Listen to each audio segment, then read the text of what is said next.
ఊహించుకోండి, ఒక పెద్ద ఎడారి. ఆ ఎడారి ఫుల్ గా చాలా హోల్స్ ఉంటాయి. ఆ ఎడారి యొక్క కఠినమైన ఎండలో కొంతమంది చిన్నపిల్లలు చాలా కష్టపడి గుంతలు తవ్వుతుంటారు. తాగడానికి నీరు లేక కొన్ని గంటల తరబడి పనిచేస్తూ వీళ్ళు చాలా టైర్డ్ అయి ఉన్నారు. ఆ సమయంలో అక్కడికి ఒక రాటిల్ స్నేక్ వస్తుంది. ఆ పాముని చూసిన ఒక అబ్బాయి భయపడాల్సింది పోయి తన బూట్ తీసి మరి కావాలని ఆ పాముతో కరిపించుకుంటాడు. ఎందుకో తెలుసా? ఆ నరకం లాంటి కష్టం నుంచి తప్పించుకోవడానికి. పాము కరవగానే ఆ అబ్బాయి కళ్ళు తిరిగి పడిపోతాడు. ఇప్పటి వరకు మనకి ఒక భయంకరమైన ప్లేస్ ని చూపించారు. ఇప్పుడు ఆ ప్లేస్ కి రాబోయే ఒక అబ్బాయిని చూపిస్తారు. ఇదిగో ఇతనే ఆ అబ్బాయి. ఇతని పేరు స్టాన్లీ ఎల్నాట్స్ 4. ఇతనే ఈ సినిమా యొక్క హీరో. స్టాన్లీ సిటీలో ఉన్నాడు. రోడ్ లో జాలీగా నడుస్తూ వెళ్తుంటే సడన్ గా ఆకాశం నుంచి 2 షూస్ వచ్చి అతని మీద పడతాయి. దెబ్బకి మనోడు కింద పడిపోతాడు. ఎవడ్రా కొట్టింది అని తిరిగి చూస్తే అక్కడ షూస్ మాత్రమే ఉంటాయి. అవి మంచి షూస్ కనుక స్టాన్లీ సంతోషంగా వాటిని తీసుకోవాలనుకుంటాడు. కానీ అప్పుడే పోలీసులు అతని వెంటపడతారు. స్టాన్లీ దగ్గర ఉన్న షూస్ చాలా విలువైనవి. హీరో భయంలో ఏం ఆలోచించకుండా పరిగెడతాడు. పోలీసులు అతన్ని తరుముతూ వచ్చి పట్టుకుంటారు. నేనేం దొంగలించలేదు అని అతను ఎంత గిలగిలా కొట్టుకున్నా వాళ్ళు వినరు. పోలీసులు విచారించడానికి హీరోని అతని ఇంటికి తీసుకువెళ్తారు. కానీ అక్కడే ఒక పెద్ద ట్విస్ట్ ఉంది. ఏంటంటే ఇల్లంతా షూస్ తో నిండి ఉంటుంది. అసలుకి స్టాన్లీ నాన్న ఒక ఇన్వెంటర్. చెమట వాసన రాకుండా ఉండడానికి ఒక మందు కనిపెట్టడానికి ట్రై చేస్తుంటాడు.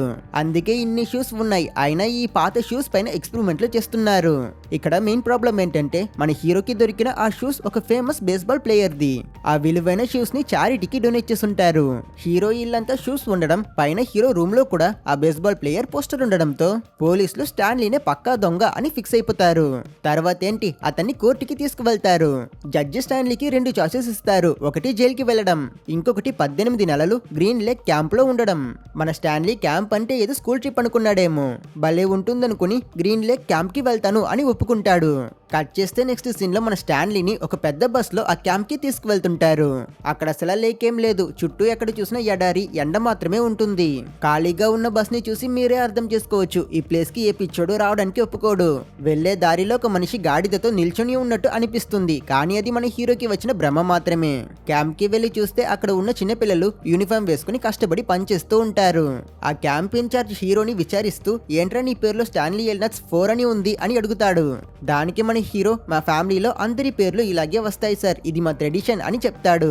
స్టాన్లీ వాళ్ళ నాన్న పేరు స్టాన్లీ ఎల్నాట్స్ 3, ఇంకా వాళ్ళ తాతగారి పేరు స్టాన్లీ ఎల్నాట్స్ 2, ఇంకా ముత్తాత పేరు స్టాన్లీ ఎల్నాట్స్ 1. ఇది తెలుసుకున్న ఇన్ఛార్జ్ అయితే సరేలా, నా పేరు మిస్టర్ సార్, నన్ను ఎప్పుడు ఇలాగే పిలవాలి అని స్ట్రిక్ట్ గా వార్నింగ్ ఇస్తాడు. మిస్టర్ సార్ అక్కడ ఉన్న రూల్స్ అంతా చెప్తాడు. ఇక్కడ నుంచి ఎవరు తప్పించుకోలేరు. తప్పించుకోవాలని ట్రై చేసినా చుట్టూ ఎక్కడ చుక్క నీళ్లు కూడా ఉండవు. కేవలం ఎండ ఎడారి మాత్రమే ఉంటుంది. తప్పించుకోవాలని ప్రయత్నించే వాళ్ళు చనిపోతారు అని చెప్తాడు. తర్వాత మిస్టర్ సార్ స్టాన్లీకి 2 సెట్ల యూనిఫామ్, ఒక పారా ఇచ్చి ఒక ఘోరమైన టాస్క్ ఇస్తాడు. రోజు 5 అడుగుల లోతు, 5 అడుగుల వెడల్పు ఒక గుంత తవ్వాలి. ఇక్కడ చాలా పాములు, విషం ఉన్న ఎడారి తొండలు ఉంటాయి. అవి కరిస్తే చాలా ఘోరమైన మరణం నీకు వస్తుంది అని చెప్పగానే మన స్టాన్లీకి గుండె ఆగిపోయినంత పనవుతుంది. చాలా భయపడి చూస్తాడు. తర్వాత స్టాన్లీకి డాక్టర్ పెంటాన్స్ కి పరిచయం అవుతారు. ఇతను నవ్వుతూ చాలా మంచివాడ్లా కనిపిస్తాడు. క్యాంప్ లోని ప్లేసెస్ అన్నిటిని స్టాన్లీకి చూపించి అక్కడ ఉన్న పిల్లలందరినీ మన హీరోకి పరిచయం చేస్తాడు. స్టాన్లీ వాళ్ళతో మాట్లాడాలనుకున్నప్పుడు వాళ్ళలో ఒక పిల్లాడు తన పేరు ఎక్స్రే అని, ఇతని పేరు ఆంపిట్, ఇతని పేరు స్క్విడ్ అని చాలా వింత వింత పేర్లు చెప్తాడు.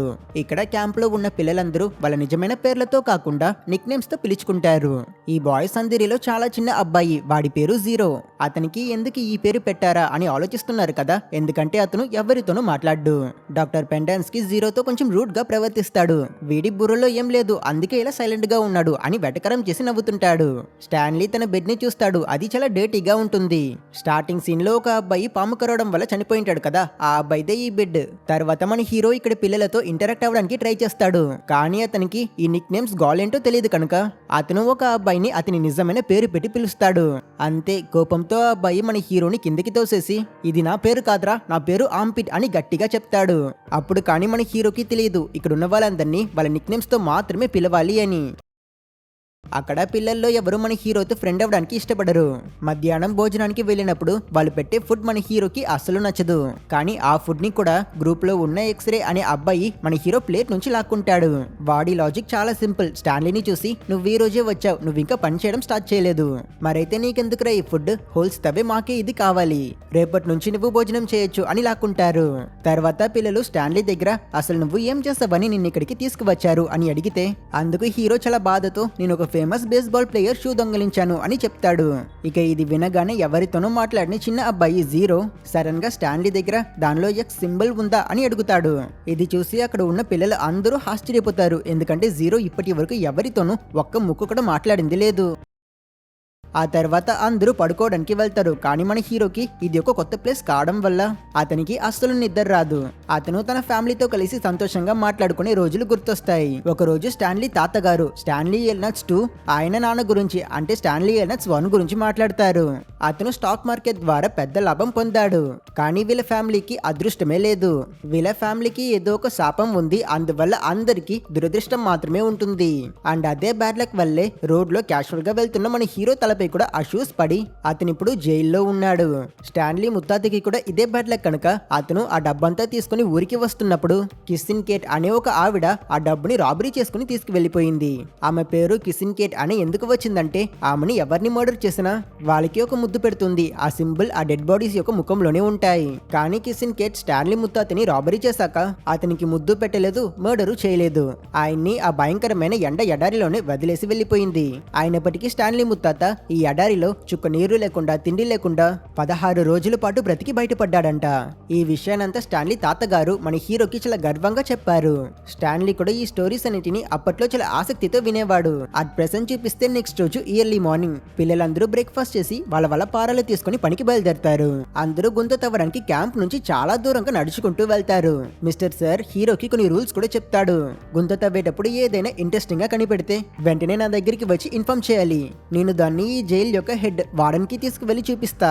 ఒకవేళ అది వార్డెన్ కి నచ్చితే దానికి రివార్డ్ గా ఆ రోజు లీవ్ దొరుకుతుంది. సో ఏది దొరికినా నా దగ్గరికి వచ్చి చూపించు, మర్చిపోకు అని చాలా క్లియర్ గా చెప్తాడు. స్టాన్లీకి ఒక డౌట్ వచ్చి అతను మిస్టర్ సార్ దగ్గర అసలు ఎందుకు ఈ గుంతలు తవ్వాలి అని అడుగుతాడు. అందుకు అతను నువ్వు ఎంత బాగా గుంత తవ్వుతావో అంత బాగా చెడ్డ అబ్బాయి నుంచి మంచి అబ్బాయిగా మారుతావు అని ఎక్స్ప్లెయిన్ చేస్తాడు. అలాగే వెళ్లే ముందు మిస్టర్ సార్ మన హీరోకి ఇంకో విషయాన్ని కూడా చెప్తాడు. పిల్లలందరూ చీకటి పడే లోపు వాళ్ళ గుంతల్ని తవ్వేయాలి. ఒకవేళ ఎవరైనా అలా చేయకపోతే ఆ నెక్స్ట్ రోజు పనిష్మెంట్ గా 2 గుంతల్ని తవ్వమంటాము అని చెప్పి వెళ్ళిపోతాడు. తర్వాత ఏంటి మిస్టర్ సార్ వెళ్ళిపోయాక పిల్లలందరూ గుంతలు తవ్వడం స్టార్ట్ చేస్తారు. ఇక్కడ అందరూ ఈ పనిలో చాలా ఎక్స్పీరియన్స్డ్. మన హీరో మాత్రమే కొత్త. అందరూ చాలా ఫాస్ట్ గా తవ్వుతుంటారు. కానీ స్టాన్లీ అలా చేయలేకపోతాడు. ఇంకా అది మాత్రం కాదు, మిగతా పిల్లలకి మన హీరో అంటే అసలు నచ్చదు కనుక వాళ్ళు కావాలని వాళ్ళ గుంతలో నుంచి మట్టి తీసి మన హీరో గుంతలో జల్లిస్తుంటారు. స్టాన్లీ బ్రతిమాల్తాడు ఇలా చేయకండి అని. అతను ఎంత చెప్పినా వాళ్ళు వినకుండా నవ్వుతూ మట్టిని తీసి వేసిస్తుంటారు. ఇదంతా చూసి మన హీరో మైండ్ లో ఒకటే అనుకుంటాడు, నేను ఇక్కడికి వచ్చి ఇంత బాధపడడానికి అన్నిటికీ కారణం మా ఫ్యామిలీ మీద ఉన్న శాపమే అని బాధపడతాడు. ఆయన ఇంతకీ ఏంటి శాపం, స్టాన్లీ వాళ్ళ కుటుంబం ఈ శాపానికి ఎలా గురయ్యారు అని ఆలోచిస్తున్నారు కదా. సో అదేంటో ఎక్స్ప్లెయిన్ చేయడానికి మనకి ఇంకో ఫ్లాష్ బ్యాక్ సీన్ చూపిస్తారు. చాలా సంవత్సరాల ముందు ఒక చిన్న గ్రామంలో మన హీరో వాళ్ళ గ్రేట్ గ్రేట్ గ్రాండ్ ఫాదర్ అంటే స్టాన్లీ ఎల్నట్స్ 1 యొక్క నాన్న ఎలియా ఎల్నట్స్ ఒక ఫామ్ లో పనిచేస్తూ ఉంటాడు. ఆ ఫామ్ యొక్క యజమానికి ఒక కూతురు ఉంటుంది. ఆమె పేరు మీరా. ఎలియాకి మీరా అంటే చాలా ఇష్టం. తను కూడా ఇతన్ని ఎప్పుడు చూసినా నవ్వుతుంది. సో అతను అమ్మాయి ఇచ్చింది గ్రీన్ సిగ్నల్ అనుకుని డైరెక్ట్ గా తన తండ్రి దగ్గరికి వెళ్లి దీని గురించి మాట్లాడాలి అని ఫిక్స్ అవుతాడు. ఎలియా ఆ ఫామ్ ఓనర్ దగ్గర నీ కూతుర్ని నాకిచ్చి పెళ్లి చెయ్యి అని అడుగుతాడు. కానీ ఇది వినగానే ఆ యజమాని నువ్వా అని ఆశ్చర్యపోతాడు. ఎలియాకి ఏమీ అర్థం కాదు. అప్పుడే అతనికి ఒక ట్విస్ట్ తెలుస్తుంది. ఎదురుగా కూర్చుని ఉన్న ఒక ముసలివాడు కూడా ఆ అమ్మాయిని ఇష్టపడుతున్నాడు అని. యజమాని ఎలియాతో నా కూతుర్ని పెళ్లి చేసుకోవడానికి ఇతను ఉన్న వాటిలో చాలా పెద్ద పందిని నాకు ఇస్తున్నాడు, మరి నీ దగ్గర ఇవ్వడానికి ఏముంది అని అడుగుతాడు. అందుకు ఎలియా నా మనసు నిండా ప్రేమ ఉంది అని చెప్తాడు. కానీ ఈ ఆన్సర్ ఆ యజమానిని ఇంప్రెస్ చేయలేదు. నాకు మనసు నిండా ప్రేమ వద్దు, పెద్ద పంది మాత్రమే కావాలి అని. మీ ఇద్దరిలో ఎవరు పెద్ద పందిని తీసుకువస్తారో వాళ్ళకే నా కూతురు అని కండిషన్ పెడతాడు. ఇది విని ఎలియాకి ఏం చేయాలో తెలియదు. అంత పెద్ద పంది కోసం ఎక్కడికి వెళ్ళాలా అని ఆలోచిస్తాడు. ఆలోచించి అతను వాళ్ళ ఊరిలో ఉన్న జ్యోతిష్యం చెప్పి ఆవిడని చూడడానికి వెళ్తాడు. అండ్ ఆవిడ పేరే మేడం జెరోని. విషయం ఏంటో తెలుసుకున్న మేడం జెరోని ఎలియా దగ్గర ఆ అమ్మాయి ఒక పిచ్చిది, నువ్వు ఆ అమ్మాయిని మర్చిపో, ఆమెకి బదులుగా నువ్వు బిజినెస్ చేస్తే జీవితంలో బాగుపడతావు, నా మాట విని అమెరికాకి వెళ్ళు, అక్కడ నా కొడుకుని కలువు, మంచి మాత్రమే జరుగుతుంది అని చెప్తుంది. కానీ మన ఎలియా అతను ఆల్రెడీ ప్రేమతో పిచ్చెక్కి ఉన్నాడు కాబట్టి ఏమీ వినేటట్టు కనిపించడు. మేడం జెరోని దగ్గర చాలా పందులు ఉంటాయి. ఎలియా ఆమె దగ్గర నాకు పెళ్ళవ్వాలి, ఒక పెద్ద పందిని ఇవ్వండి అని అడుగుతాడు. కానీ ఇక్కడే ఒక ట్విస్ట్. మేడం జెరోని అతనికి ఒక చిన్న పందిని చూపించి ప్రతిరోజు ఉదయం దీన్ని కొండపైకి తీసుకువెళ్లి నది నీటిని పాట పాడి తాగిపించు, అలా చేస్తే ఈ పంది కూడా రోజు రోజుకి చాలా పెద్దగా పెరుగుతుంది అని చెప్తుంది. దారి చూపించినందుకు ఎలియా ఆమెకి థ్యాంక్ యూ చెప్తాడు. కానీ ఇక్కడే మేడం జెరోని అతనికి ఒక కండిషన్ పెడుతుంది. నువ్వు ఆ పందిని ఇచ్చేసిన తర్వాత నన్ను కూడా ఆ కొండ మీదకి తీసుకుని వెళ్ళి నేను నీళ్లు తాగుతున్నప్పుడు ఆ పందికి పాడిన అదే పాటిని పాడాలి. అప్పుడు నేను కూడా చాలా స్ట్రాంగ్ గా ఆరోగ్యంగా ఉంటాను. ఒకవేళ నువ్వు ఈ పనిని చేయకపోతే నువ్వు మరియు నీ ఫ్యామిలీ తరతరాలుగా శాపం పాలు అవుతారు, జాగ్రత్త అని భయపెడుతుంది. దీనికి ఎలియా కూడా సరే అని ఒప్పుకుంటాడు. ఆ నెక్స్ట్ రోజు నుంచి ఎలియా తన జీవితానికి ఒకే ఒక పర్పస్ ఉన్నట్టు అతను రోజు మర్చిపోకుండా ఆ పందిని ఆ కొండపైకి తీసుకువెళ్తాడు. అక్కడ ఆ పంది నీళ్లు తాగుతున్నప్పుడు ఇతను ఒక పాటని పాడుతాడు. మేడం జెరోని చెప్పినట్టే ఆ పంది రోజు రోజుకి చాలా ఫాస్ట్ గా పెరుగుతుంది. ఎలియా ఆశ్చర్యపోతాడు, చాలా సంతోషపడతాడు. తను ఈ పోటీలో గెలిచేవచ్చని అతని మనసులో చాలా ఆశలు పుడతాయి. పంది పెద్దదవ్వగానే ఎలియా దాన్ని యజమాని దగ్గరికి తీసుకువెళ్తాడు. కానీ ఇక్కడ ట్విస్ట్ ఏంటంటే తనతో పోటీ పడుతున్న ఆ ముసలివాడి పంది కూడా ఇప్పుడు సైజ్ లో చాలా పెద్దగా ఉంది. యజమాని రెండు పందుల్ని చూసి ఇవి రెండు ఒకేలా ఉన్నాయి అని చెప్పి అతను తన కూతుర్ని పిలుస్తాడు. మీరా దగ్గర అతను నీకు ఎవరు నచ్చారు అని అడుగుతాడు. కానీ దానికి ఆ అమ్మాయి నిజంగానే పిచ్చిదిలాగా నేను వాళ్ళిద్దరికి పోటీ పెడతాను అని చెప్తుంది. ఇది వినగానే ఎలియాకి పిచ్చి కోపం వస్తుంది. నాకు మీ కూతురు వద్దు, ఈ పందిని కూడా మీరే ఉంచుకోండి అని చెప్పి అతను ఆ ఊరు వదిలి బయటికి డైరెక్ట్ గా అమెరికాకి వెళ్ళిపోతాడు. మేడం జెరోని చెప్పినట్టే ఆమె కొడుకుని వెళ్లి మీట్ అయి అతనితో పాటు బిజినెస్ చేయడం కోసం. కానీ ఆవేశంలో వెళ్లిన ఎలియా ఒక పెద్ద తప్పు చేస్తాడు. మేడం జెరోనిని కొండ మీదకి తీసుకెళ్తా అని ప్రామిస్ చేస్తున్న అతను దాన్ని పూర్తిగా మర్చిపోయాడు. అందువల్ల మేడం జెరోని అతని ఫ్యామిలీకి శాపం వేస్తుంది. ఇలా ఆ కాలంలో శాపానికి గురైన ఎలియా వల్లనే స్టాన్లీ ఎల్నట్స్ వన్ స్టాక్ మార్కెట్ డబ్బుని కోల్పోయాడు. స్టాన్లీ నాన్న షూస్ పైన అతను చేస్తున్న ఎక్స్పెరిమెంట్ సక్సెస్ అవ్వక ఫెయిలియర్ లో ఉన్నాడు.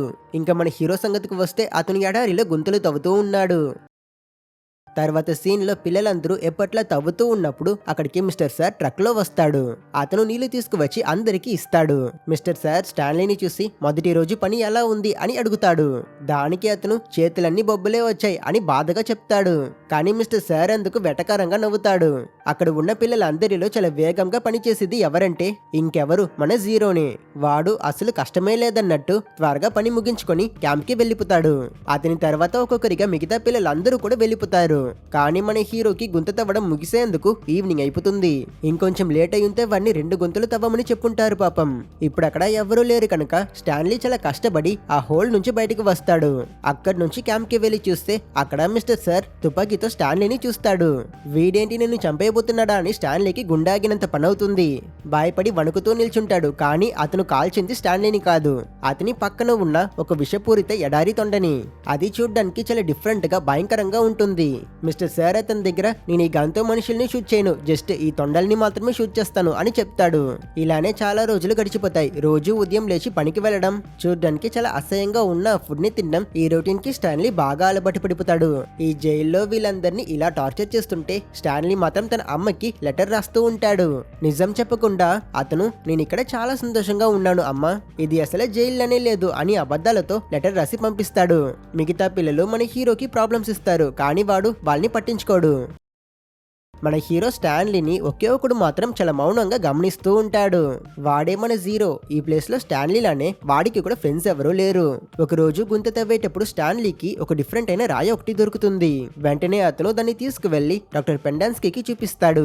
కానీ డాక్టర్ పెండాన్స్కీ ఆ ఆబ్జెక్ట్ ని చూసి ఇది అంత ఇంట్రెస్టింగ్ గా లేదులే అని చెప్పేస్తాడు. అప్పుడే ఒక పెద్ద నిజం బయటపడుతుంది. ఇక్కడ చాలా సంవత్సరాల ముందు లేక్ మాత్రమే కాదు, ఒక నగరమే ఉండేది అని. అది ఈ జైలు యొక్క ఇన్ఛార్జ్ వార్డెన్ తాతకి చెందింది అని చెప్తాడు. ఇప్పుడు మనకి ఇంకో ఫ్లాష్ బ్యాక్ ని చూపిస్తారు. ఈ ఫ్లాష్ బ్యాక్స్ అన్ని చాలా ఇంపార్టెంట్. లాస్ట్ లో ఈ ఫ్లాష్ బ్యాక్స్ అన్ని కనెక్ట్ అవుతుంది. అప్పుడు మీరు ఈ స్టోరీలో ఎక్స్పెక్ట్ చేయని ట్విస్ట్లని చూస్తారు. చాలా సంవత్సరాల ముందు ఇక్కడ ఒక అందమైన టౌన్ ఉండేది. అక్కడ శామ్ అనే ఒక వ్యాపారి రకరకాల ఉల్లిపాయల్ని తీసుకుని వచ్చేవాడు. ఇవి తింటే కడుపు నొప్పి, పళ్ళు నొప్పి మాత్రమే కాదు, ఎడారి తొండల దగ్గర నుంచి కూడా తప్పించుకోవచ్చు అని జనాల దగ్గర చెప్తుంటాడు. శామ్ తన ఉల్లిపాయలకు ఫేమస్. జనాలందరూ అతని చూడగానే తమ జోబీలో నుంచి డబ్బులు తీసి చాపుతారు. అదే ఊర్లోనే స్కూల్ టీచర్ ఒక ఆమె ఉంది. ఆమె పేరు క్యాథరిన్. శామ్ కి క్యాథరిన్ అంటే చాలా ఇష్టం. అందువల్లే ఆమెకి ప్రతిసారి వచ్చినప్పుడు రకరకాల ఉల్లిపాయల్ని తీసుకువచ్చి ఇచ్చేవాడు. క్యాథరిన్ కి కూడా శామ్ అంటే ఇష్టం. అందుకే తను అతనికి ఉల్లిపాయలకి బదులుగా జార్లో ప్రిజర్వ్ చేసిన పీచెస్ ని ఇస్తుంది. ఆ ఊర్లో ఉన్న వాళ్ళందరికీ క్యాథరిన్ టీచర్ మీద కన్నే. ఒక రోజు వీళ్ళ ఊర్లో గట్టిగా వర్షం కురుస్తుంది. క్యాథరిన్ స్కూల్లో ఉన్న పిల్లలందరినీ ఇంటికి పంపించేస్తుంది. ఎందుకంటే వాళ్ళ స్కూల్ బిల్డింగ్ చాలా పాతది. వర్షం నీళ్లు లోపలికి వచ్చేసాయి. అండ్ ఇది చూసిన శామ్ శామ్, దీన్ని నేను సరిచేసిస్తాను అని చెప్తాడు. ఆ రోజు నుంచి అతను ఆ స్కూల్ ని రిపేర్ చేస్తూ క్యాథరిన్ తో చాలా బాగా క్లోజ్ అవుతాడు. శామ్ పాత స్కూల్ ని కొత్తగా చాలా పెద్దగా మార్చేశాడు. ఒక రోజు రాత్రి స్కూల్ ముగిసిన తర్వాత ఊర్లో క్యాథరిన్ ని ఇష్టపడే ఒక అతను ఆమె దగ్గరికి వచ్చి అతనితో పాటు తనని బయటికి వెళ్ళడానికి పిలుస్తాడు. కానీ క్యాథరిన్ రానని చెప్పడం వల్ల అతను కోపంతో అక్కడి నుంచి వెళ్ళిపోతాడు. కొంచెం సేపట్లో శామ్ అక్కడికి వస్తాడు. ఇద్దరు చాలా క్లోజ్ గా ఉంటారు. ఒకరికి ఒకరు ముద్దు పెట్టుకుంటారు. కానీ దీన్ని బయటున్న వాడు చూసేశాడు. కడుపు మంటతో వాడు రివెంజ్ తీసుకోవడం కోసం అతను ఊర్లో ఉన్న వాళ్ళ దగ్గరికి వెళ్లి క్యాథరిన్ మరియు శామ్ గురించి తప్పుతప్పైన రూమర్స్ ని స్ప్రెడ్ చేస్తాడు. ఇందువల్ల కొంతమంది చెడ్డవాళ్ళు స్కూల్ ని కాల్చేస్తారు. క్యాథరిన్ పరిగెట్టుకుని వెళ్లి వాళ్ళ ఊరి షెరీఫ్ దగ్గర హెల్ప్ అడుగుతుంది. కానీ ఆ వెధవ తాగి ఉండి హెల్ప్ చేయబోయి ఆమెని ముద్దు అడుగుతాడు. అంతేకాకుండా వాడు శామ్ ని ఈ రోజు హత్య చేయబోతున్నారు అని కూడా చెప్తాడు. ఈ మాట విని క్యాథరిన్ షాక్ అవుతుంది. ఆమె శామ్ ని కాపాడడానికి వెంటనే భయపడి పరిగెట్టడం మొదలు పెడుతుంది. ఆమె శామ్ ని చూస్తుంది. అతను బోట్ లో ఉంటాడు. కానీ అప్పుడే చెడ్డవాళ్ళు శామ్ ని అక్కడే కాల్చి చంపేస్తారు. క్యాథరిన్ చాలా బాధపడి గట్టిగా ఏడుస్తుంది. చాలా రోజుల తర్వాత మళ్ళీ క్యాథరిన్ ని చూపిస్తారు. ఆమె షెరీఫ్ ని చూడ్డానికి స్టేషన్ కి వెళ్తుంది. వెంటనే తుపాకీతో కాల్ చేసి చివరిగా అతని అడిగిన ముద్దుని ఇచ్చేసి వెళ్ళిపోతుంది. ఆ రోజు నుంచి ఆమె ఇంకొకలా మారిపోతుంది. ఆమెనే మనం కిసిన్ కెట్ బార్లోవ్ అని పిలుస్తాం. సో స్టాన్లీ ముత్తు అతని రాబరీ చేసిన కిసిన్ కెట్ మరెవరో కాదు, ఆ స్కూల్ టీచర్ క్యాథరిన్. తను శామ్ చావుకి కారణమైన వాళ్ళని మాత్రమే రివెంజ్ కోసం చంపింది. ఇప్పుడు మనకి మళ్ళీ ప్రెసెంట్ లో చూపిస్తే ఎక్స్రే స్టాన్లీ దగ్గరికి వస్తాడు. ఇకపై నువ్వు గుంతలో ఏం కనిపెట్టినా దాన్ని పెండాన్స్కి కాదు నాకే ఇవ్వాలి. నేను ఈ ఎడారిలో గత 2 సంవత్సరాలుగా తవ్వుతున్నా, నాకేం దొరకలేదు అని చెప్తాడు. మనోడు ఇంకేం చేస్తాడు, పాపం దానికి స్టాన్లీ ఒప్పుకుంటాడు. అండ్ అందువల్లే ఎక్స్రే వాళ్ళు స్టాన్లీని వాళ్ళ గ్యాంగ్ లో కలుపుకుంటారు. అతనికి కేవ్ మ్యాన్ అనే ఒక కొత్త నిక్ నేమ్ కూడా ఇస్తారు. ఈ పేరు వెనక ఒక రీజన్ కూడా ఉంది. ఒకసారి ఎవరో ఒక పిల్లాడు మన హీరోకి ప్రాబ్లమ్స్ ఇచ్చినప్పుడు స్టాన్లీ ఆ పిల్లాడితో ఫైట్ చేశాడు. వీడి ఆవేశం చూసి అక్కడున్న వాళ్ళు అందరూ భయపడిపోయారు. అండ్ అందుకే ఆ పేరు. ఒకరోజు స్టాన్లీ తన అమ్మ పంపించిన లెటర్ని చదువుతూ ఉన్నప్పుడు జీరో అతని దగ్గరికి వచ్చి నాకు చదవడం తెలీదు, నేర్పిస్తావా అని చాలా అమాయకంగా అడుగుతాడు. స్టాన్లీకి హెల్ప్ చేయాలని ఉంటుంది. కానీ అతను రోజు గొంతు తవ్వి నేను చాలా టైర్డ్ అయిపోతున్నాను, నా వల్ల కాదు, ఐఎమ్ సారీ అని చెప్పి అతను అక్కడి నుంచి వెళ్ళిపోతాడు. తర్వాత ఒక రోజు స్టాన్లీ గొంతు తవ్వేటప్పుడు ఒక గోల్డ్ ట్యూబ్ లాంటి ఒకటి కనిపిస్తుంది. దాంట్లో ఒక హార్ట్ సింబల్ వేసి K.B అని రాసుంటుంది. ఎక్స్రే ఇది చూడగానే అతను హీరో దగ్గర నుంచి ఆ ట్యూబ్ ని లాక్కుంటాడు. అతను దాన్ని తీసుకువెళ్లి డాక్టర్ పెండాన్స్కీకి చూపిస్తాడు. డాక్టర్ పెండాన్స్కీ ఈ జైల్ యొక్క హెడ్ వార్డెన్ దగ్గర ఇన్ఫార్మ్ చేస్తాడు. వెంటనే వార్డెన్ ఆ ప్లేస్ కి చాలా సంతోషంగా వస్తుంది. ఇన్ని రోజులు వార్డెన్ అంటే ఎవడో పెద్ద గుండా అని అనుకుంటే ఆమె ఒక లేడీ. ఇది స్టాన్లీ చాలా ఆశ్చర్యంగా చూస్తాడు. వచ్చిన వెంటనే తను ఎక్స్రేకి ఒక రోజు లీవ్ ఇచ్చి అతన్ని పంపించిస్తుంది. తర్వాత మిగతా పిల్లలందరినీ ఎక్స్రే తవ్విన గుంతనే మళ్ళీ తవ్వమని ఆర్డర్ చేస్తుంది. అప్పటి నుంచి అందరూ చాలా రోజులుగా ఎక్స్రే తవ్విన గుంతనే తవ్వుతారు. కానీ వాళ్ళకి ఏం దొరకదు. ఎందుకంటే వాళ్ళు రాంగ్ స్పాట్ లో తవ్వుతున్నారు. ఆ గోల్డ్ ట్యూబ్ దొరికింది ఎక్స్రే తవ్విన హోల్లో కాదు, మన హీరో స్టాన్లీ తవ్విన హోల్లో. ఇలా ఏమీ దొరకకపోయేసరికి వార్డెన్ టెన్షన్ అవుతుంది. మిస్టర్ సార్ పిల్లల దగ్గరికి వచ్చి అందరినీ పాత పద్ధతి ప్రకారం వేరువేరుగా వాళ్ళ గుంతలు తవ్వమని చెప్తాడు. ఆ నెక్స్ట్ రోజు నుంచే మళ్ళీ అంతా నార్మల్ అయిపోతుంది. ఒక రోజు మధ్యాహ్నం మిస్టర్ సార్ పిల్లలకు నీళ్లు తీసుకువచ్చి ఇస్తున్నప్పుడు వాళ్ళలో ఒకడు ట్రక్ లో ఉన్న సన్ఫ్లవర్ సీడ్స్ ని దొంగలిస్తాడు. దీన్ని మిస్టర్ సార్ చూడలేదు. అతను బండి తీసుకుని వెళ్ళిపోతాడు. కానీ వెళ్ళిన వాడు కొన్ని నిమిషాల్లోనే సీడ్స్ కనిపించట్లేదు అనే విషయాన్ని నోట్ చేసి ట్రక్ ని రిటర్న్ తీసుకుని వస్తాడు. ఇది చూసి అందరూ భయపడతారు. పిల్లలందరూ పానిక్ అవుతూ ఆ సీడ్స్ ని అటు ఇటు మార్చి చివరికి వాటిని మన స్టాన్లీ తవ్విన హోల్లో వేసిస్తారు. పాపం స్టాన్లీ ఆ సీడ్స్ పైన ఇసుక వేసి దాన్ని కప్పివేయడానికి ట్రై చేస్తాడు. కానీ అతని బ్యాడ్ లక్. మిస్టర్ సార్ వాటిని చూసేస్తాడు. ఎవరు ఈ పని చేసింది అని మిస్టర్ సార్ అడిగినప్పుడు స్టాన్లీ మిగతా పిల్లల్ని కాపాడడానికి నేనే చేశాను సార్ అని అబద్ధం చెప్తాడు. ఇది వినగానే మిస్టర్ సార్ చాలా కోపంతో స్టాన్లీని ట్రక్ ఎక్కించి అతన్ని వార్డెన్ దగ్గరికి తీసుకువెళ్తాడు. పనిష్మెంట్ ఇప్పిద్దామని అనుకుంటాడు. స్టాన్లీని బయట నిలబెట్టి వాడు మాత్రం లోపలికి వెళ్లి వార్డెన్ దగ్గర జరిగింది చెప్తాడు. కానీ ఆమెకు పిచ్చి కోపం వస్తుంది. ఇంత చిన్న విషయానికా గుంత తవ్వుతున్న వాడిని ఆపి తీసుకువచ్చావు అని తను అతన్ని తిడుతూ రాటిల్ స్నేక్ పాము పాయిజన్ ఉన్న నెయిల్ పాలిష్ ని తన గోలికి పెట్టుకుని వాటితోనే అతని మొహాన్ని గీచేస్తుంది. వాడు నొప్పిలో అరుస్తాడు. బయట స్టాన్లీ అక్కడ ఒక విషయాన్ని గమనిస్తాడు. వార్డెన్ ఆఫీస్ లో ఆ లేడీ దొంగ కిసిన్ కేట్ పోస్టర్ ఉంటుంది. తర్వాత స్టాన్లీ అక్కడ నుంచి పరిగెట్టుకుని మళ్ళీ గొంతులు తవ్వే చోటికే వెళ్ళిపోతాడు. కానీ అక్కడ అతనికి ఒక సర్ప్రైజ్ ఉంది. మన హీరో తవ్వాల్సిన గుంతని జీరో ఆల్రెడీ మొత్తం తవ్వేసుంటాడు. ఇది చూసి ఇంప్రెస్ అయిన స్టాన్లీ అతనికి చదవడం నేర్పిస్తాను అని ప్రామిస్ చేస్తాడు. ఇద్దరు మంచి ఫ్రెండ్స్ అయిపోతారు.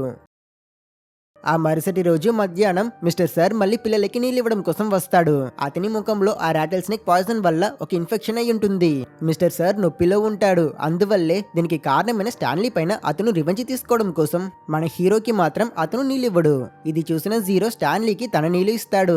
ఆ నీళ్ళని తాగాక స్టాన్లీ జీరో దగ్గర తన అనుమానం గురించి చెప్తాడు. ఆ రోజు వీళ్ళు కనిపెట్టిన గోల్డ్ ట్యూబ్ పైన కేబీ అని ఇనిషియల్స్ ఉంది కదా, ఒకవేళ అది కిసిన్ కెట్ బార్ లో లిప్స్టిక్ అయి ఉండొచ్చు అని చెప్తాడు. ఇది విని జీరో ఆశ్చర్యపోతాడు. తర్వాత నెక్స్ట్ కొన్ని రోజులకి ఫ్రీగా ఉన్న టైంలో స్టాన్లీ జీరోకి చదవడం నేర్పిస్తాడు. అప్పుడు జీరో తన గురించి ఒక పెద్ద నిజం చెప్తాడు. జీరో యొక్క అసలైన పేరు మరేంటో కాదు, హెక్టర్ జెరోనీ. జెరోనీ అనే పేరు బట్టి మనకు అర్థమయ్యేది ఏంటంటే జీరో మేడం జెరోనీ యొక్క వారసుడు. అతను స్టాన్లీ దగ్గర మా అమ్మ మరియు నేను చాలా డిఫరెంట్ అయిన ప్లేసెస్ లో తిరిగాము. ఒక రోజు మా అమ్మ తిరిగి రాలేదు, తనకేమైందో నాకు తెలియదు. తర్వాత నేను ఒక తప్పు చేసి ఈ జైలుకి వచ్చాను అని జీరో చాలా బాధగా చెప్తాడు. ఇక్కడ జీరో తను అలా ఏం తప్పు చేశాడో ఆ విషయాన్ని స్టాన్లీ దగ్గర చెప్పడు. అతను హీరో దగ్గర పెద్దయ్యాక నేను అమ్మని కనిపెట్టడానికి ఒక ఇన్వెస్టిగేషన్ టీమ్ ని పంపిస్తాను అని చెప్తాడు. తర్వాత ఒక రోజు పిల్లలందరూ ఎప్పట్లా గొంతులు తవ్వుతూ ఉంటారు. జీరో ఇలా మన హీరోకి తవ్వడంలో హెల్ప్ చేయడం మిగతా పిల్లలకి నచ్చదు. ఇందువల్ల ఒక పిల్లాడు కావాలని మన హీరో స్టాన్లీ దగ్గర గొడవ పెట్టుకుంటాడు. వీళ్ళ ఫైట్ యొక్క సౌండ్ ని విని అక్కడికి వచ్చిన డాక్టర్ పెండెన్స్ కి వాళ్ళ గొడవని ఆపాల్సింది పోయి మీరు కొట్టుకోండి అని ఎంకరేజ్ చేస్తాడు. ఇందువల్ల ఇద్దరు చాలా భయంకరంగా కొట్టుకుంటారు. ఆ అబ్బాయి స్టాన్లీని గట్టిగా కొట్టేసి కిందకి తోసిస్తాడు. తన ఫ్రెండ్ ఇలా డేంజర్ లో ఉండడం చూసిన జీరో వెంటనే పరిగెట్టుకుని వచ్చి ఆ అబ్బాయిని పట్టుకుని అతని గట్టిగా కొట్టి నొక్కిస్తాడు. ఆ అబ్బాయికి ఊపిరాడకుండా అయిపోతుంది. అలాగే వదిలేస్తే అతను ఖచ్చితంగా చనిపోతాడు. ఇలా సిచ్యువేషన్ సీరియస్ అయినప్పుడు లాస్ట్ మినిట్ లో డాక్టర్ పెండెన్స్ కి తన చేతిలో ఉన్న తుపాకీని పైకి కాల్చి ఆ గొడవని ఆపుతాడు. అక్కడితో ఆగకుండా వాడు వార్డెన్ దగ్గర ఈ విషయాన్ని ఇన్ఫార్మ్ చేస్తాడు. వార్డెన్ వచ్చి పిల్లల దగ్గర ప్రాబ్లం ఏంటో తెలుసుకోవడం కోసం విచారించినప్పుడు వాళ్ళు జీరోనే స్టాన్లీకి గుంత తవ్వడానికి హెల్ప్ చేస్తున్నాడు అని నిజం చెప్తారు. ఇది విని ఆ వార్డెన్ లేడీకి పిచ్చ కోపం వస్తుంది. అప్పుడు స్టాన్లీ ధైర్యంగా అవును నేను అతనికి చదవడం రాయడం నేర్పిస్తున్నాను, అందుకే అతను నాకు గుంత తవ్వడానికి హెల్ప్ చేస్తున్నాడు అని చెప్తాడు. కానీ వార్డెన్ ఇకపై ఎవరి గుంత వాళ్ళు మాత్రమే తవ్వాలి అని స్ట్రిక్ట్ గా ఆర్డర్ వేస్తుంది. డాక్టర్ పెండెన్స్ కి జీరో అంటే అసలు నచ్చదు కదా, సో అతను కావాలని జీరోకి ప్రాబ్లమ్స్ ఇస్తాడు. చదవడం నేర్చుకోవడానికి ఇది స్కూల్ కాదు, ఇది ఒక జైల్. అయినా నీ బుర్రలో ఏం లేదు, నువ్వు చదవడానికి ప్రయత్నించడం కూడా వేస్ట్, నీకు తెలిస్తే చెప్పు బిఐజీ అంటే ఏంటి అని అతను వెటకారంగా అడిగి నవ్వినప్పుడు జీరోకి చాలా కోపం వచ్చి పారా తీసుకుని డాక్టర్ నెత్తి మీద గట్టిగా ఒకటి వేసి బిగ్ అని చెప్పి పరిగెడతాడు. దెబ్బతిన్న డాక్టర్ అక్కడే పడిపోతాడు. జీరో ఇలా పారిపోవడానికి ప్రయత్నించడం చూసిన మిస్టర్ సార్ వెంటనే తన గన్ తీసుకుని జీరోని ఏం చేసి షూట్ చేయాలనుకున్నప్పుడు పక్కన ఉన్న వార్డెన్ వద్దు అని ఆపుతుంది. తన లాజిక్ ఏంటంటే జీరో ఒక అనాథ, అతనికంటూ ఎవ్వరూ లేరు, వాడు ఈ జైలుకి వచ్చాడు అనేది కూడా ఎవ్వరికీ తెలియదు. సో తను మిస్టర్ సార్ దగ్గర వెంటనే వెళ్లి జీరో గురించి ఉన్న ఆధారాలన్నిటిని చెరిపేయమని ఆర్డర్ వేస్తుంది. ఈ జైలు చుట్టూ 320 కిలోమీటర్లకి కేవలం ఎడారి మాత్రమే ఉంటుంది. ఫుడ్ లేక నీరు లేక జీరో ఇక్కడ నుంచి తప్పించుకోవడం అనేది అసాధ్యం. సో అందుకే తను లైట్ తీసుకుంది. ఇంకా మన హీరో సంగతికి వస్తే వాడు చాలా భయపడతాడు. తన ఫ్రెండ్ కి ఏమవ్వబోతుందో అని అతను చాలా కంగారు పడతాడు. ఆ రోజు రాత్రి పడుకునేటప్పుడు పిల్లలందరూ జీరో చనిపోతాడు అని ఫిక్స్ అయి మాట్లాడుతారు. కానీ స్టాన్లీ మాత్రం జీరో బ్రతకగలడు అని గట్టిగా నమ్ముతాడు. ఎందుకంటే హీరోకి అతని తాత చెప్పిన కథలు గుర్తుకు వస్తాయి. కిసిన్ కెట్ రాబరీ చేశాక స్టాన్లీ 1 మన హీరో యొక్క ముత్తాత ఈ ఎడారిలో 16 రోజుల పాటు బ్రతికి బయటపడగలిగాడు. ఆ టైంలో అతను బొటని వేణు లాంటి ఒక కొండని కనుగొన్నాడంట. ఆ కొండలో అతనికి ఫుడ్ ఇంకా వాటర్ దొరికింది అని స్టాన్లీ తాత చెప్పిన స్టోరీస్ అతనికి గుర్తొస్తాయి. ఆ మరుసటి రోజు జీరో ఎలా అయినా తిరిగి వస్తాడు అని స్టాన్లీ ఎదురు చూస్తాడు. కానీ అలా వచ్చేలా కనిపించలేదు. స్టాన్లీకి జీరోకి ఏమైందో అనే బాధ ఎక్కువైపోయింది. సో అతను మిస్టర్ సార్ పిల్లలకి నీళ్ళు ఇస్తున్నప్పుడు ఒక చిన్న డిస్ట్రాక్షన్ ని యూజ్ చేసుకుని మిస్టర్ సార్ ట్రక్ లోకి ఎక్కి దాన్ని చాలా ఫాస్ట్ గా డ్రైవ్ చేసుకుని వెళ్తాడు. అంతే, ఇక తప్పించుకోవచ్చని మన హీరో ఇలా సంతోషపడతాడో లేదో బండి ఒక హోల్ లో దిగి అది అక్కడే క్రాష్ అవుతుంది. అయినా కూడా అతను ఆగకుండా ట్రక్ నుంచి కిందికి దిగి పరిగెట్టి తప్పించుకుంటాడు. మిగతా పిల్లలందరూ అతన్ని చూసి ఉత్సాహపడతారు. వార్డెన్ ప్లేస్ కి వచ్చి చూసినప్పుడు మిస్టర్ సార్ అతనికి ఫ్యామిలీ ఉంది, జీరో లాగా కాదు, మనకు ప్రాబ్లం వస్తుంది అని చెప్తాడు. అయినా ఈసారి కూడా వార్డెన్ పెద్దగా రియాక్ట్ అవ్వకుండా వాడు ఎలానో ఇంకొన్ని రోజుల్లో చనిపోతాడు, సో ఇంకా 2 వారాల్లో అతను తప్పించుకుని పారిపోయాడు అని రిపోర్ట్ సబ్మిట్ చేయండి అని చెప్తుంది. అక్కడి నుంచి తప్పించుకున్న స్టాన్లీ చాలా దూరం నడుచుకుంటూ వెళ్తాడు. అతనికి ఒక చోట్లో చెక్క దిబ్బ లాంటి ఒకటి కనిపిస్తుంది. అది ఏంటని అతను దాని దగ్గరికి వెళ్ళాక చూస్తే అక్కడే మన హీరోకి ఒక షాక్. తప్పించుకున్న జీరో అక్కడే పడుకుని ఉంటాడు. అతను జీరో అని పిలవగానే అతను కూడా సంతోషంగా బయటికి బయటికి వస్తాడు. స్టాన్లీ అతని దగ్గర అసలుకి ఎలా ఇన్ని రోజులు నీళ్ళు లేకుండా ఉన్నావు అని అడిగినప్పుడు జీరో లోపలికి రా నీకొకటి చూపిస్తాను అని ఆ చెక్క దిబ్బ లోపల ఉన్న పల్లెజార్ని చూపిస్తాడు. అసలుకి వీళ్ళిప్పుడు ఉన్నది మరేంటో కాదు, శామ్ ని చంపేసిన ఆ బోట్. క్యాథరిన్ శామ్ కి ప్రిజర్వ్ చేసిన పీచెస్ ని ఇచ్చుంటుంది కదా, ఆ జార్ లో ఉన్న పీచెస్ నే వీళ్ళిప్పుడు తింటున్నారు. స్టాన్లీ ఆ పీచెస్ ని తిని ఇది బాగుంది అని చెప్తాడు. తర్వాత స్టాన్లీ జీరో దగ్గర మనం ఇక్కడే ఉంటే ఖచ్చితంగా చనిపోతాం, మనం తిరిగి క్యాంప్ కి వెళ్దాం, ఆ గోల్డ్ ట్యూబ్ నిజంగా ఎక్కడ దొరికిందో ఆ ప్లేస్ ని చెప్తే వార్డెన్ మనల్ని ఏమి చేయకుండా వదిలేస్తుంది అని చెప్తాడు. కానీ జీరో అస్సలు వినడు, నేను రాను అని చెప్పేస్తాడు.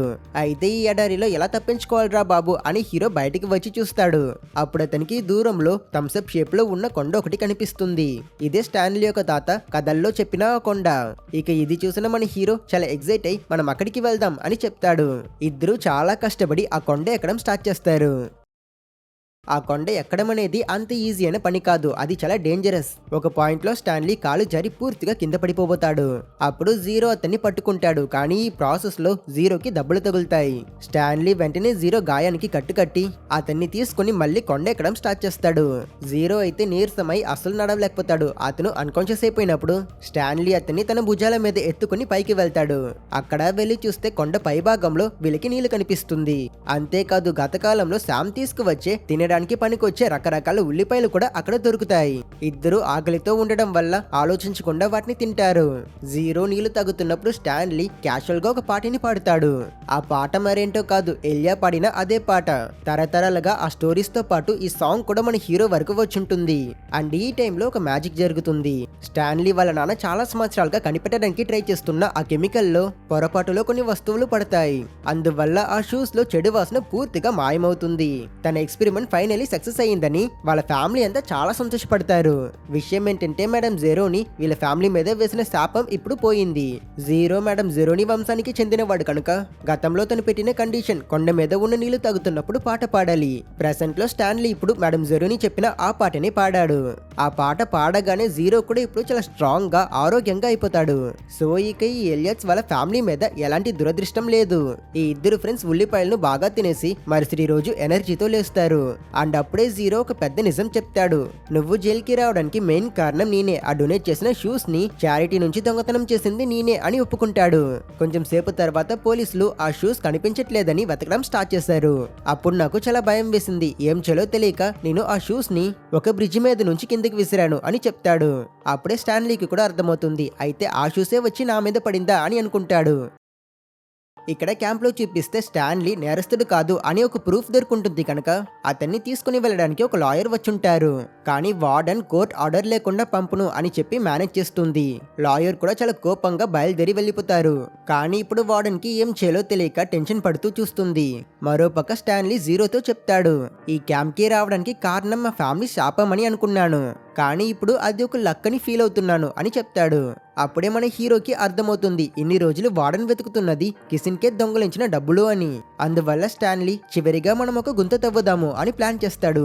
ఇప్పుడు మనకి ఇంకో చిన్న ఫ్లాష్ బ్యాక్ చూపిస్తారు. అందులో కిసిన్ కేట్ ఎండ ఎడారిలో నీరసంగా కూర్చొని ఉంటుంది. ఆమెకు చనిపోయిన శామ్ ని చూస్తున్నట్టు భ్రమ కలుగుతుంది. ఆ సమయంలో అనుకోకుండా ఇద్దరు తుపాకీతో వచ్చి దొంగలించిన మొత్తం నగలు డబ్బులు ఎక్కడా అని అడుగుతారు. చెప్పకపోతే చంపేస్తాం అని బెదిరిస్తారు. అందుకు కిసిన్ కేట్, మీరు మాత్రమే కాదు ఇంకో 100 సంవత్సరాలైనా మీలో ఎవరు ఎన్ని ప్రయత్నాలు చేసినా ఎప్పటికీ మీరు వాటిని కనిపెట్టలేరు అని ఒక మాస్ డైలాగ్ ఇస్తుంది. కిసిన్ కేట్ శామ్ చావుకి కారణమైన వాళ్ళందరినీ చంపేసింది. ఇప్పుడు ఆమెకి జీవితం మీద విరక్తి పుట్టి పక్కన ఉన్న ఎడారి తొండని చేతిలో కరవనిచ్చి అక్కడే చనిపోతుంది. ప్రెసెంట్ లో చూపిస్తే స్టాన్లీ మరియు జీరో మళ్ళీ తమ క్యాంప్ దగ్గరికి రిటర్న్ వస్తారు. కానీ డే టైంలో కాదు, ఈసారి నైట్ టైంలో. అందరూ నిద్రపోతున్న ఈ సమయంలో వీళ్ళిద్దరూ సరైన గొంతుని తవ్వడం స్టార్ట్ చేస్తారు. కొంచెం సేపట్లోనే వాళ్ళకి ఆ ప్లేస్ లో ఒక పెద్ద పెట్టి దొరుకుతుంది. ఇది చూసి ఇద్దరు చాలా సంతోషపడతారు. కానీ అదే సమయంలో వీళ్ళు ఒక పెద్ద ప్రాబ్లం లో పడతారు. ఆ ప్లేస్ కి వార్డెన్ మరియు మిస్టర్ సార్ వచ్చేస్తారు. వాళ్ళు వీళ్ళని రెడ్ అండ్ రెడ్ గా పట్టుకుంటారు. కానీ ట్విస్ట్ ఎక్కడితో ఆగలేదు. ఆ హోల్ నుంచి విషం ఉన్న తొండలు వస్తాయి. ఆ తొండలు స్టాన్లీ మరియు జీరోను అందరిని చుట్టుముట్టి వాళ్ళ మీద ఎక్కేస్తాయి. వాళ్ళున్న పరిస్థితిని చూసిన వార్డెన్ వెళ్ళి మనం కాల్చి చంపేస్తే అది మనకే ప్రాబ్లం, కొంచెం సేపు వెయిట్ చేద్దాం, ఈ తొండలే వాళ్ళని చంపేస్తాయి అని చెప్తుంది.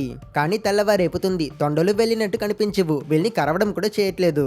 అసలుకి ఈ తొండలు మన స్టాన్లీ మరియు జీరోని ఎందుకు కరవలేదు తెలుసా? ఎందుకంటే వాళ్ళు ఉల్లిపాయల్ని ఎక్కువగా తిన్నారు. శామ్ చెప్పాడు కదా తన ఉల్లిపాయలు ఎడారి తొండల దగ్గర నుంచి కూడా కాపాడుతుంది అని, అది నిజమేనన్నమాట. ఆ టైం చూసి లాయర్, హీరో వాళ్ళ పేరెంట్స్ పోలీస్ తో పాటు ఆ జైలుకి వస్తారు. వార్డెన్ టీం అంతా దొరికిపోతారు. వార్డెన్ కావాలనే స్టాన్లీ దొంగ అని చెప్తుంది. నా జాగాలో దొరికింది కాబట్టి ఇది నా పెట్టె అని వార్డెన్ క్లెయిమ్ చేస్తుంది. ఎందుకంటే ఈ భూమి తనదే. ఈ పెట్టె కోసం వార్డెన్ తన తాత కాలం నుంచి వెతుకుతూ ఉన్నారు. వార్డెన్ పేరెంట్స్ చిన్నప్పటి నుంచే ఆమెని గుంతలు తవ్వించారు. చిన్నప్పటి నుంచి ప్రతిరోజు ఇదే పని చేయించారు. అందుకే తను ఇప్పుడు ఈ పిల్లల చేత సేమ్ పని చేయించింది. అసలుకి వార్డెన్ మరెవరో కాదు, శామ్ ని చంపిన చెడ్డ వాళ్ళ వంశానికి చెందింది.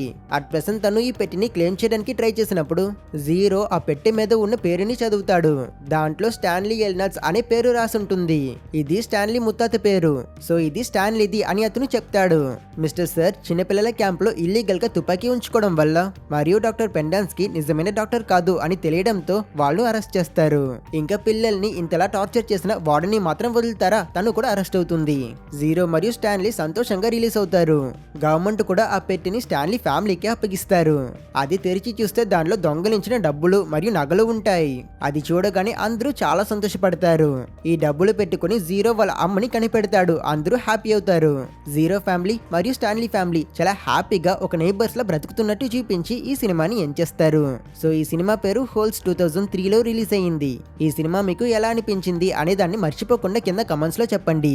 వీడియో ఇంకా నా ఎక్స్ప్లెనేషన్ రెండు నచ్చితే లైక్ చేయండి. ఇంకో మంచి సినిమాతో మిమ్మల్ని మళ్ళీ కలుస్తా. అప్పటి వరకు టేక్ కేర్.